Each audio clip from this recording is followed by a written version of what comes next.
Galera, a gente falou do artigo 1630, 1631 do Código Civil e a gente vai falar do 1632, que vai anunciar que a separação judicial, o divórcio e a dissolução da união estável não altera as relações entre pais e filhos, senão quanto ao direito que aos primeiros cabe de terem em sua companhia os segundos. E esse dispositivo ele acaba trazendo para nós um direito à convivência familiar e, ao seu lado, um dever, na verdade, dos pais terem os filhos sob sua companhia. Aqui tem uma norma fundamental, por quê? Porque essa norma ela vai ser um fundamento jurídico substancial para a gente caracterizar a responsabilidade civil por abandono afetivo. Eis que a companhia vai incluir esse afeto, esse abandono afetivo. Então anote-se mais uma vez, vocês já estão cansados de ouvir falar, apesar da nossa norma desse artigo 1632 falar de separação judicial, depois da emenda do divórcio, que é a nossa emenda constitucional 66 de 2010, isso foi extinto em tese, mas mesmo assim o novo Código de Processo Civil trouxe novamente o Instituto da Separação Judicial, e ali a gente tem ainda alguns julgados com a existência desse termo, então cabe aqui também a ressalva. Vale destacar que o Superior Tribunal de Justiça, além do abandono afetivo, ele caracteriza também esse dispositivo que se denomina abandono material do filho pelo pai. E aqui tem um arresto prolatado pelo STJ em 2017 que formou o informativo 609 da Corte. E vamos dar uma interpretada no que esse informativo traz para nós. Esse informativo foi julgado ali em junho de 2017 através do RESP 1087561 do Rio Grande do Sul e aspas agora para o STJ, tranquilo? O descumprimento da obrigação pelo pai, que apesar de dispor de recursos, deixa de prestar assistência material ao filho, não proporcionando a este condições dignas de sobrevivência e causando danos à sua integridade física, moral, intelectual e psicológica, configura ilícito civil nos termos do artigo 186 do Código Civil, nossa cláusula geral de responsabilidade. Estabelecida a correlação entre a omissão voluntária e injustificada do pai quanto ao amparo material e os danos morais ao filho dali decorrentes, é possível a condenação ao pagamento de reparação por danos morais com fulcro também no princípio constitucional da dignidade da pessoa humana. Nesse caso em comento do STJ, o pai foi condenado a indenizar o filho na ordem extrapatrimonial, no danos morais, no caso, em 35 mil reais, sem o prejuízo de imposição de condutas para sua assistência econômica. Então, o que a gente tem? A gente tem um abandono afetivo, que de fato é você não ir visitar o filho, deixar ele totalmente de lado, deixar ele totalmente, enfim, não ter essa presença desse poder familiar, essa assistência afetiva que é muito mais importante do que a nossa assistência patrimonial, como a gente estudou no Estatuto da Adoção, mas também a gente tem ao lado do abandono afetivo uma possibilidade de uma responsabilização civil em decorrência desse abandono material. Abandono material porque a questão material seria sim o patrimônio. Então, se o pai tem possibilidades de arcar com a assistência desse filho e deixa de arcar, ele acaba quebrando a isonomia familiar e isso não é o que a gente busca dentro do princípio da solidariedade e isso fundamenta a responsabilidade extracontratual, no caso uma responsabilidade também subjetiva, para indenizar esse pai em decorrência desse ilícito. Tá? Então é pertinente também apontar que dentro do artigo 1632 do Código Civil deve ser levado em conta a fixação da guarda. Isso é interessante, a gente vai estudar ainda, mas principalmente nos casos de guarda unilateral, aqui vai ter uma preponderância muito grande, porque no que tange regulamentação de visitas em favor daquele genitor que não tem a guarda do filho. Então, aqui tem um ponto importante porque a gente tem que estabelecer um regime de guardas quando a guarda for unilateral. Encerrando essas regras que a gente denomina regras gerais, né, dentro do poder familiar, a gente tem o 1630 até o artigo 1633 e 34, enfim, que são as regras gerais do poder familiar. Mas o artigo 1633 do Código Civil, ele vai enunciar para a gente que o filho não reconhecido pelo pai fica sob o poder familiar exclusivo da mãe. Mas se a mãe não for conhecida ou capaz de exercê-lo, o poder familiar será exercido por um tutor ou por uma tutora. Então, o exercício do poder familiar, no caso de ausência do pai, será exclusivo pela mãe, na ausência da mãe será exclusivo pelo pai, na ausência de ambos será exercido por um tutor. O artigo 1634 da nossa codificação privada, ele foi recentemente alterado por uma lei, que é a nossa Lei 13.058 de 2014, e trouxe algumas contribuições desse exercício que compete aos pais, que são os verdadeiros deveres legais, né? Quais são esses verdadeiros deveres legais para os pais quanto aos seus filhos? O primeiro deles é dirigir a criação e a educação dos filhos. O segundo grande dever é exercer a guarda unilateral ou a guarda compartilhada, conforme alterado por uma recente lei que a gente vai estudar, que é a lei da guarda compartilhada ou lei da guarda alternada, obrigatória, e esse tema a gente vai tratar com maior profundidade ainda, tá? Um outro ponto, conceder-lhes ou negar-lhes consentimento para casarem. Conceder-lhes ou negar-lhes consentimento para viajarem ao exterior, o que também foi incluído por essa lei de 2014. Eles também podem conceder ou negar-lhes consentimento para mudarem sua residência permanente para outro município, que também foi uma outra inclusão normativa dessa legislação da 13.058 de 2014. Nomear-lhes, no caso, tutor por testamento ou documento autêntico, se o outro dos pais não lhe sobrevier ou sobrevivo não puder exercer o poder familiar.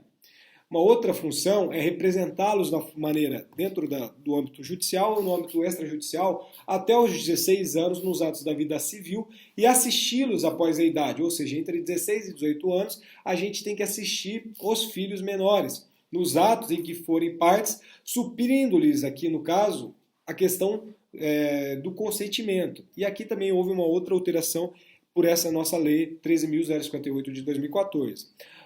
As últimas duas funções que a gente tem aqui para os pais é reclamá-los de quem ilegalmente os detenha, no caso os filhos. E finalmente o último é exigir que lhe prestem obediência, respeito e os serviços próprios de sua idade e condição. Essas contribuições elas devem ser tidas como verdadeiros deveres legais dos pais em relação aos seus filhos. Então, assim, a sua violação de qualquer um desses deveres pode gerar o que a gente vai denominar de responsabilidade civil da autoridade parental por ato ilícito, nos termos dos requisitos constantes da nossa cláusula geral de responsabilidade civil, que é o artigo 186 da codificação material. Tá? Quanto à nossa última essa última atribuição, que é exigir a prestação de obediência, enfim, respeito e os serviços próprios da sua idade e condição, o preceito deve ser lido à luz do que a gente chama da dignidade humana e da proteção integral da criança e do adolescente.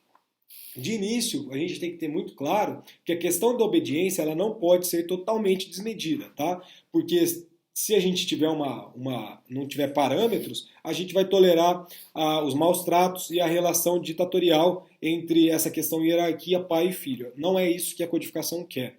Então, havendo abuso nesse exercício dessa obediência, nessa imposição de obediência, estará configurado o que a gente chama também, dentro da responsabilidade civil, do abuso do direito. Nosso abuso do direito também é algo muito interessante, e esse abuso do direito, obviamente ele pode repercutir em casos de danos na esfera da responsabilidade civil, dentro da regra do artigo 187, lembrando que o artigo 187 do Código Civil ele tem que ser configurado em conjunto, ser interpretado em conjunto com o artigo 927 do Código Civil. O abuso do direito é muito interessante, porque por mais que você tenha esse direito dentro da nossa codificação material, se você exercer de uma forma ditatorial quanto aos filhos, você estará cometendo um abuso. Então, geraria também o dever de indenizar dentro da nossa responsabilidade civil.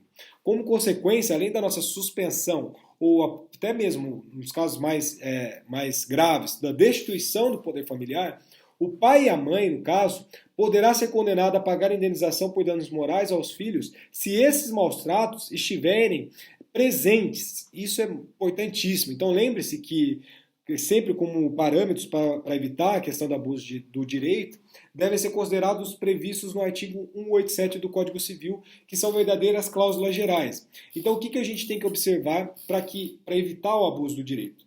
A constatação da finalidade social, a boa-fé objetiva e, principalmente, aos bons costumes, o que gera a responsabilidade objetiva do pai ou da mãe abusador ou abusadora na regra do enunciado 37 do CJF.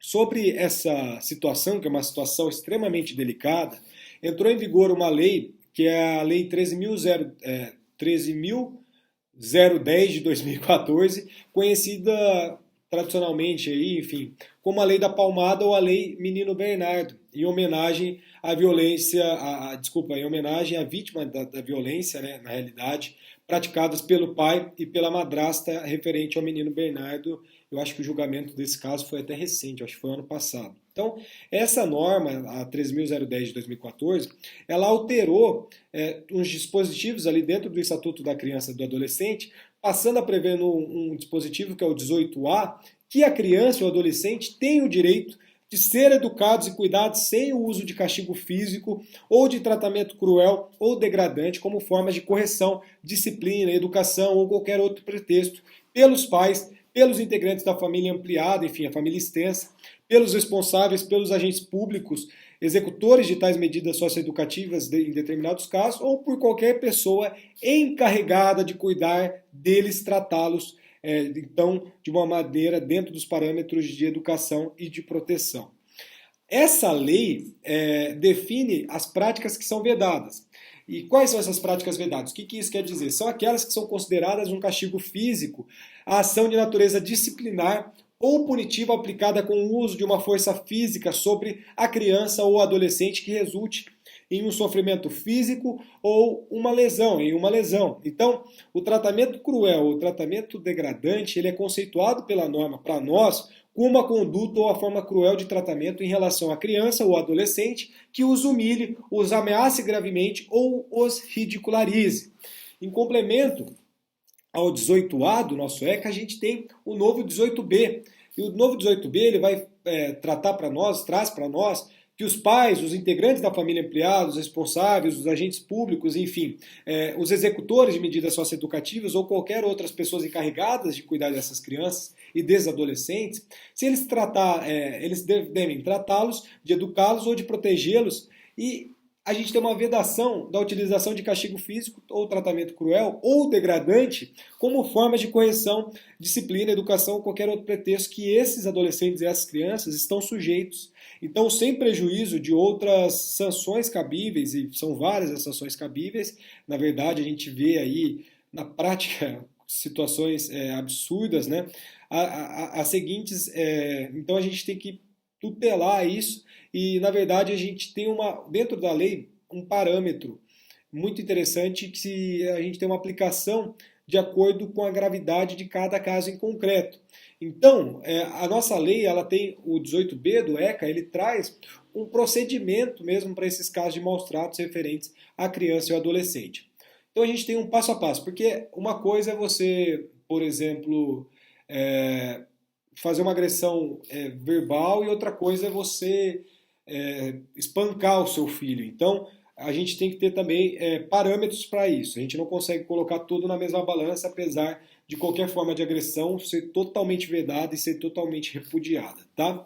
Então, o que a lei determina? Ela determina, num primeiro momento, um encaminhamento dessa criança a um tratamento psicológico ou psiquiátrico. Aliás, esse é o segundo passo. O primeiro passo, na verdade, é o encaminhamento a um programa oficial ou um programa comunitário conforme a gravidade do caso. Daí a gente tem o segundo passo, que é encaminhamento para esse tratamento psicológico ou psiquiátrico, dependendo do caso. O terceiro passo seria o encaminhamento a cursos ou programas, na verdade, de orientação para os pais, no caso, né? O quarto passo seria a obrigação de encaminhar a criança a um tratamento especializado. E aí está a questão dessa interdisciplinaridade do direito das famílias e a importância que a gente tem tanto para as nossas assistências sociais, para os nossos psicólogos, para os nossos conselhos, enfim, para toda esse grupo social que acaba se formando em torno do melhor interesse da criança. E, por fim, a advertência. Então, todas essas medidas elas serão aplicadas por quem? Pelo Conselho Tutelar, sem prejuízo, obviamente, de outras providências legais, por exemplo, no caso da responsabilização civil antes citada. Fechamos, então, mais um dispositivo. Esse dispositivo é muito importante, tem várias alterações recentes. E agora a gente vai falar um pouco do artigo 1634, em especial do inciso 7º desse artigo. Já voltamos, então.